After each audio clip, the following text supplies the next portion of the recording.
It is time. Must win the AI war. And Story of the day and warning that AI has learned to bypass commands. There will be fewer and fewer jobs that a robot cannot do better. AI models that are disobeying commands. We have to debunk the AI hype. Is it true? Is it false? Because I am tired of guessing. I'm tired of the noise. So we're going to be answering 4 questions today. Can AI replace all jobs, including yours, including mine?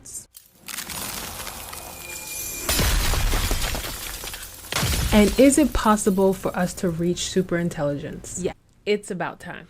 Before I get started, let's talk about quickly. Let's talk about the last video. I must say, all of the comments gave me hope for the future. I will say this community and the people that watched the video, the people that commented, and you don't even have to agree with me for me to feel this way about you. You are truly intelligent, and I'm not trying to hype you up. I'm not trying to just swindle some sweet deal out of you. I'm just really impressed with the amount of people that are thinking beyond what the known factors are, right? When I talk on this page, I like to talk about forecasting. I like to talk about the future. I like to talk about the unknown. I like to raise questions about things that a lot of people don't like to raise questions about. I think it's important for humanity to always think about things beyond surface level.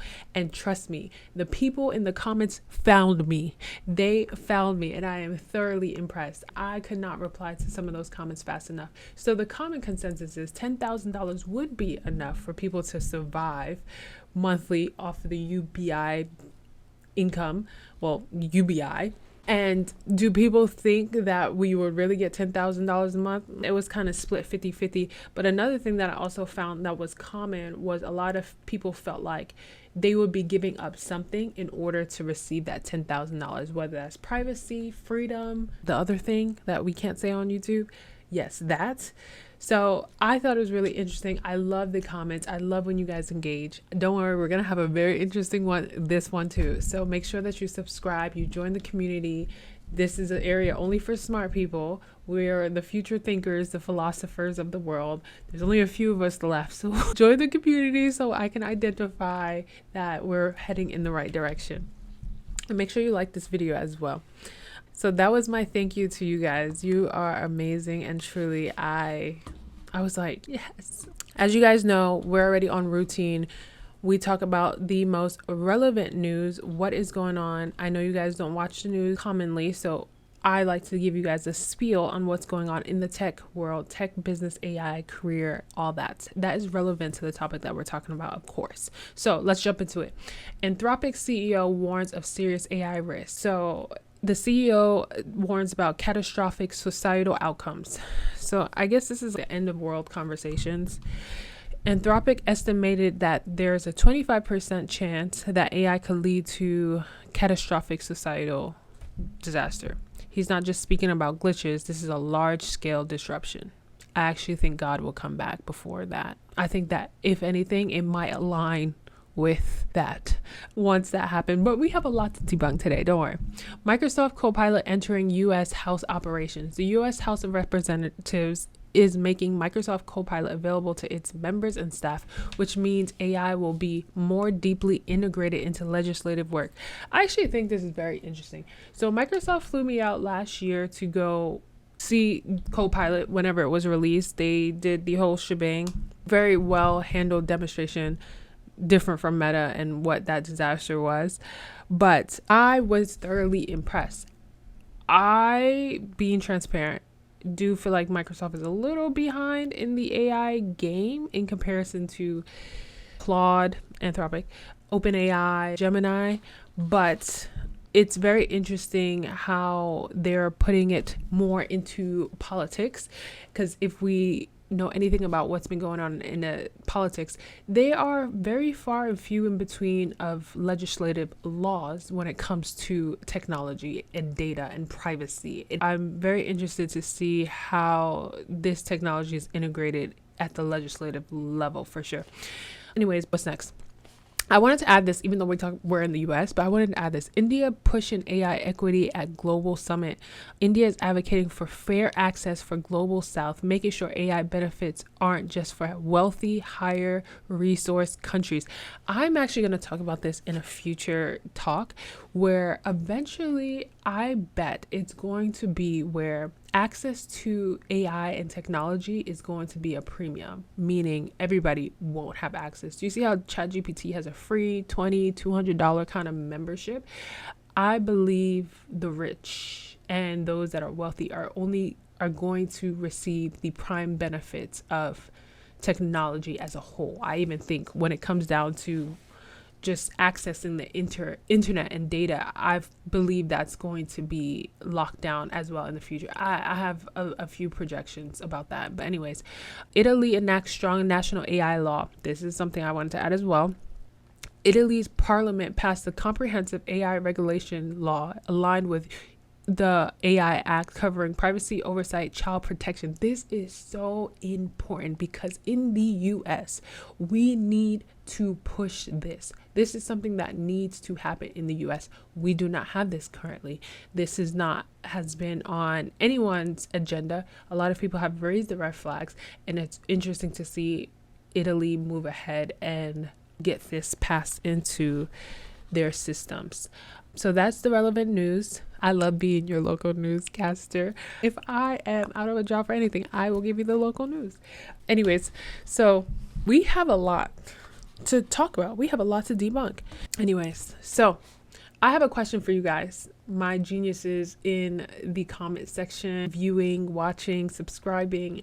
What limitations should we put when AI is being trained, and what limits should exist on the data we feed AI? So I'm curious to know, what should AI not be trained on?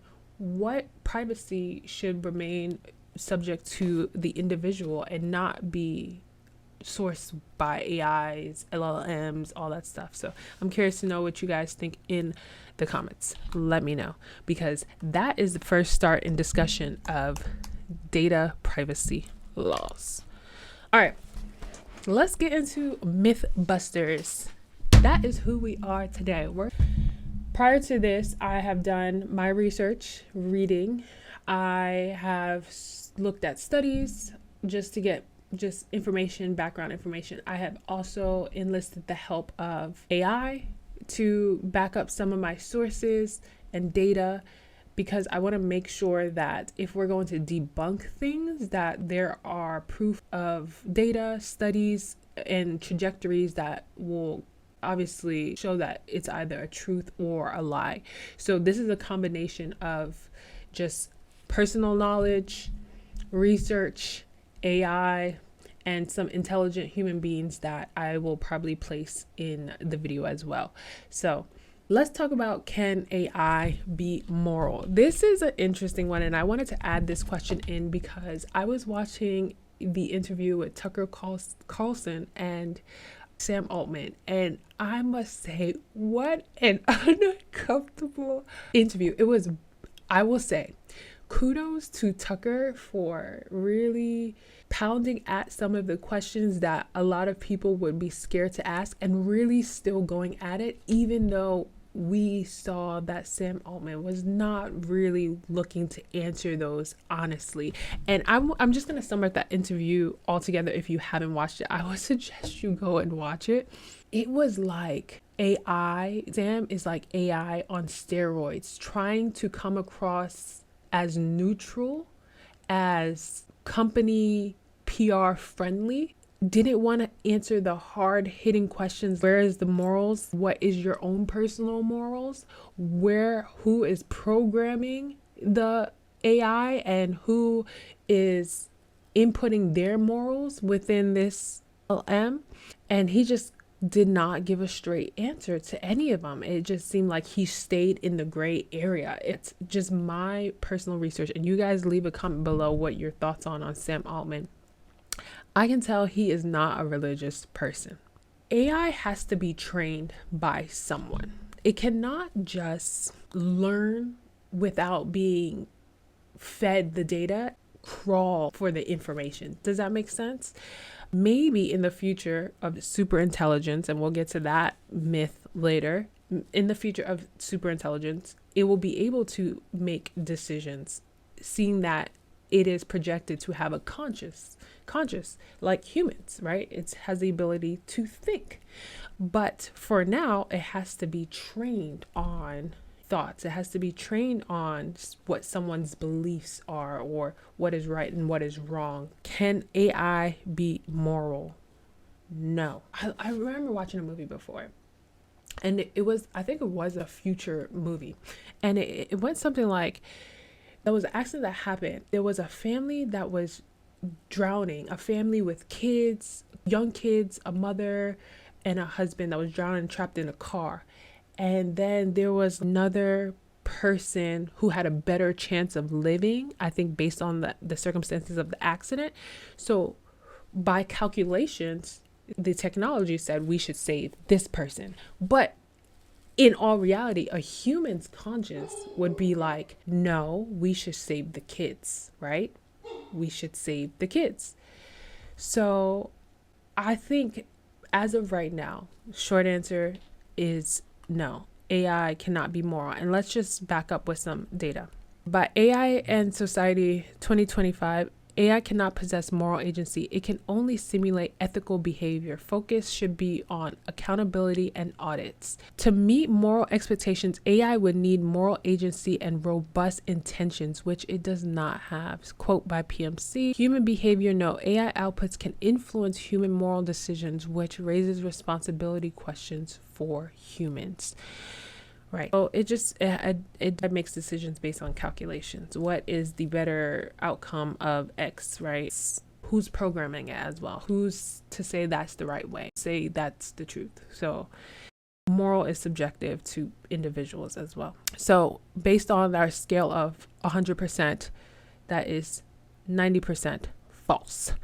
All right, so the next one, we'll just jump into it, is can AI be neutral or objective? That is interesting. So I don't know if you guys ever typed into ChatGPT like a question and you want it to answer a certain way, but it's answering the politically right PR way. I want you to give me some resistance. I want you to play devil's advocate. I want you to not give me the right answer.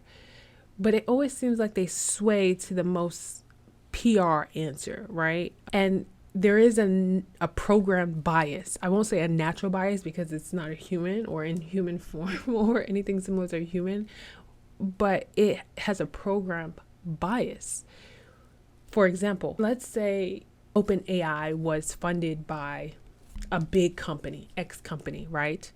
That company would have influence in some of the responses for whatever the chat is asked. They're funded. It's money that is going towards powering this program. I would believe if that funding is pulled, then it would sway a different way, or there's a lot of input into where someone's natural bias is about things or where money is being funneled. So can the AI be neutral? No, it will never be neutral because humans have a hard time being neutral. They will always sway a certain way of how they feel. You're either religious or you're not. You either believe that they're aliens or there's not. All right, short answer, no. Let's see our data. Nature, modern algorithms can disproportionately harm protected groups. Eugenic discrimination risk. Springer, AI and ethics. Algorithms themselves, not just data, introduce biases. Recommendation systems, popularity, and natural bias. Yes. Based on our probability rating Mythbuster scale, that is 90% false. Let's get into one of our major questions. Will AI replace all jobs? So I have a lot to say about this because, as you guys know, I definitely study the future of work. It's just been a thing I've been doing for like the last 5 years. And I've talked about AI for like the last 6 years. So this is what I will say. Short answer is no. I personally do not believe AI is capable of replacing all jobs. And this is not even talking about new jobs that will be created. This is just jobs as a whole right now. And I know a lot of tech CEOs are talking about, yes, you won't be needed, or there'll be a new role that will be created in lieu of what you do right now. But all in reality, there is a AI bubble right now. Tons of AI startups that have emerged since the launch of ChatGPT, and a lot of them will fail. So right now, that's what's happening. That's the space we're in. A lot of startups are trying to see where they can throw AI and make it run functionally and then sell their product, right? Or hope that they're bought out by a major company based on their ideas. But all in all, if we're even talking about the technology itself, it has so much limitations,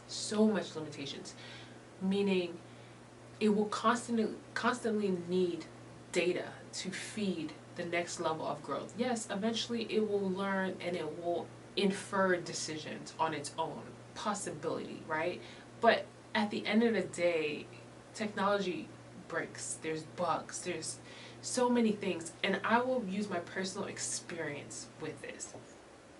So I use I use Bolt dot, I think it's bolt.new or bolt.ai, I'm not even sure what is the actual URL, but I use that to build a website. And at first I was like, oh, this is great, oh man, this is so easy, I just type in a prompt and I'm just making a website. Of course, I am not gonna just do a basic website, I'm building something like robust. It was just so clunky. You spend more time debugging than actually building the product. It was just a nightmare. Now, do I think AI has a chance to get rid of the lower level roles? Oh, 100%. Those roles that really have repetitive tasks that is constantly doing the same thing over and over and over, yes, 100%. I think AI has a great chance of replacing those mundane task type of roles, lower level software dev roles, junior level roles, but I always feel like there will be a manager of those roles. There will be a manager of those tools. I just want to go to the data on this. It's a no for me.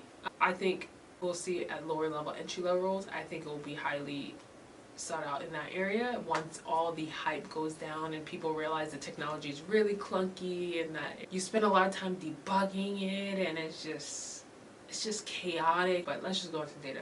Highly unlikely in the foreseeable future, massive disruption. As of mid-2025, there's little evidence of large-scale jobs lost yet. Projections are noisy and evolve. Exactly, it's just a bunch of noise. Again, there's so many products on the market and there's so many tools out there hoping to get to their final destination, their final hope, projecting that they will get there. But in order to get there, it still relies on the very same technologies that are leading in the space. It still requires OpenAI to release 5.0. They're all relying on the 5 major companies, right, to push out new data. It's a lot. But AI will impact maybe less than 40% of jobs, replacing some tasks and complementing others. Policy choice matters. That is from IMF. Full automation of all occupations seem unlikely before mid-century, may be feasible much later. Wide uncertainty. I think there is definitely some uncertainty there. For me, I think in the next 5 years it's going to be, we would have to watch how quickly AI trains itself, how quickly it comes to its own decision-making process. That is going to be the deciding factor of, will AI be able to replace people? As of right now, it cannot do that. That technology does not exist. Therefore, we cannot make a logical decision to say, yes, it will replace all jobs. I know I preach that, but I'm mainly talking to a lot of people who have lower level jobs, not like people who are like software developers that are high tier. But that goes into my next question. The last question is it possible to reach superintelligence? What is superintelligence? I think we should define that. What does superintelligence look like to you?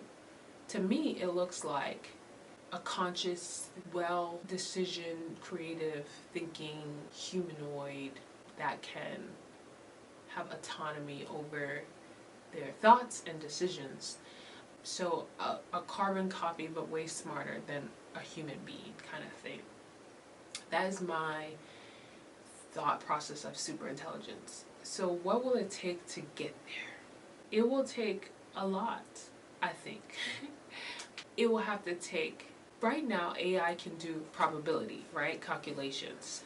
If X times X, we can spew out this decision, right? It's all calculations.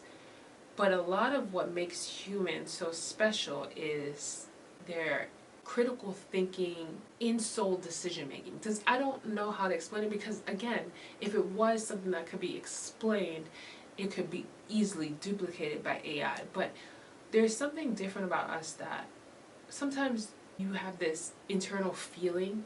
You don't know why you have this feeling. You don't know why you're thinking about going to path A instead of path B, but something about your own previous experience drives you to come to that decision. Or maybe it's a story that you heard, or maybe it's a dream that you dreamt that made you come to the decision making of going A instead of B. That what will it take for AI to develop that conscious level of thinking? How is that possible? How would that be possible? Humans are so special in ways. We're just very special. I don't think that we look at the nature of our being as a whole. Think about this, right? Babies. Somehow there's a timeline that all babies naturally follow in some weird type of way. At 3 months, they know that all babies start to poo, or they start to roll over and they do this weird thing. At 6 months, they start to get on their hinds and it's a formula that they're naturally on. That's by nature, right? That's something that's designed. And I think when we talk about superintelligence, for me, that is this discussion of faith. This is when the God and religion talk comes in. What is actually possible, and how are humans able to do certain things?